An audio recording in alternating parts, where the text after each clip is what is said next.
What you're about to witness might be the best car to ever exist.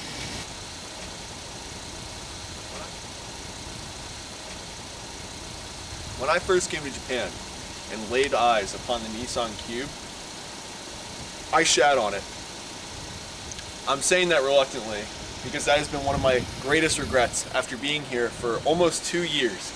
I have ridden in countless cars, Nissans, Daihatsus, Toyotas.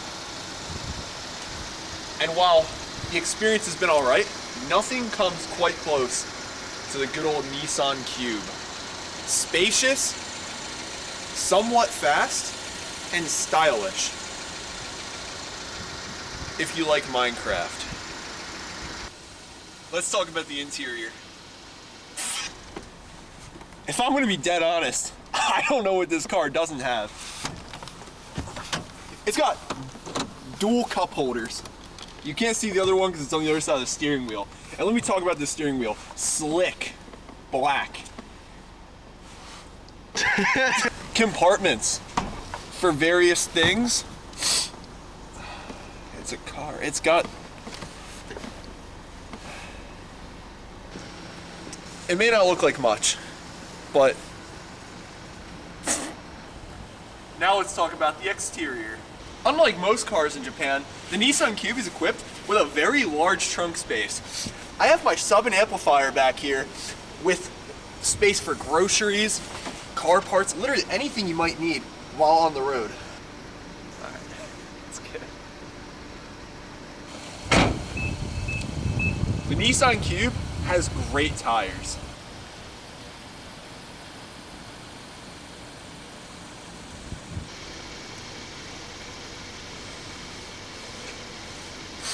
Remember that comment I made earlier about the Nissan Cube being somewhat fast? Spacious, somewhat fast. If you start accelerating in December, you might reach 60 kilometers in June.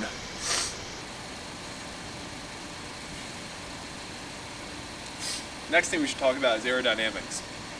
At first glance, when looking at the Nissan Cube, you might wonder to yourself, how's the fuel economy? Basically, the shed in your backyard probably has better aerodynamics than the Nissan Cube, but that doesn't stop her from defying the laws of physics.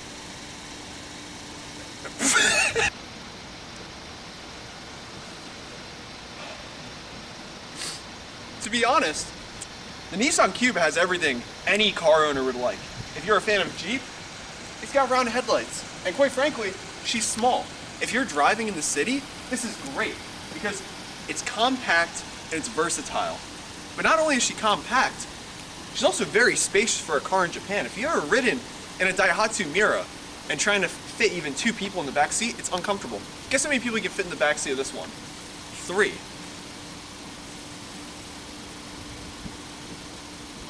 And with trunk space, make that 6 people.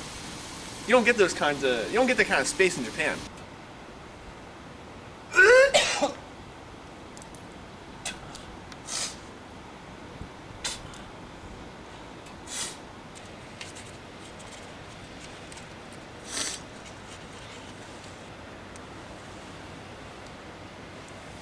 We've already covered the shape of the Nissan Cube.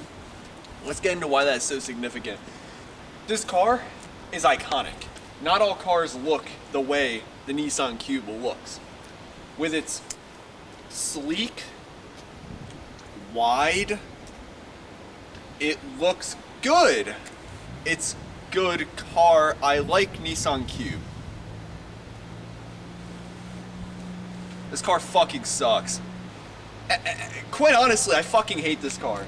God forbid you get a scratch. A single scratch. It is a wall. This thing is a mural for just imperfections. It is about as aerodynamic as a fucking submarine on land. Let's take a look at the interior. What does that make you think of? I'm thinking 1980s Yugoslavia. Honestly, it's really not, the interior is really not that bad. I don't even know. Look at the wheels. That's all. The 2008 Nissan Cube is genuinely one of the most bottom of the barrel cars that I have ever driven in. It is depressing. It is borderline undrivable solely because of how ugly it is.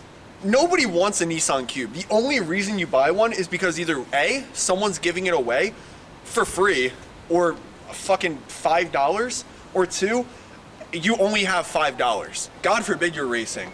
I think a bicycle might actually be a better suit if you want to win the race. If you want to lose the race, I got your car right here. When you think of pussy magnet, what's the first car that comes to mind?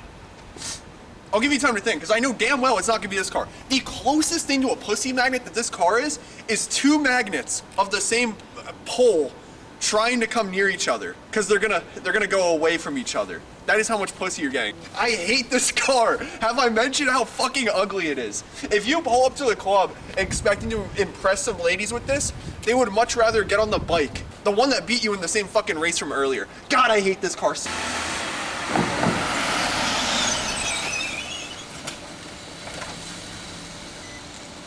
When I pulled up just now, did you think that looked cool? The best analogy for the Nissan Cube that I can think of is when you're playing Grand Theft Auto and you're in the middle of the desert and you're trying to find a car, and the only car that's coming by is just the worst piece of shit imaginable. You have to take this car to another car, and this is the car that you ditch. I guarantee, if you want people to like you, don't buy a Nissan Cube. You're better off walking or asking for rides. Nobody is wanting to get into this car if you offer them a ride.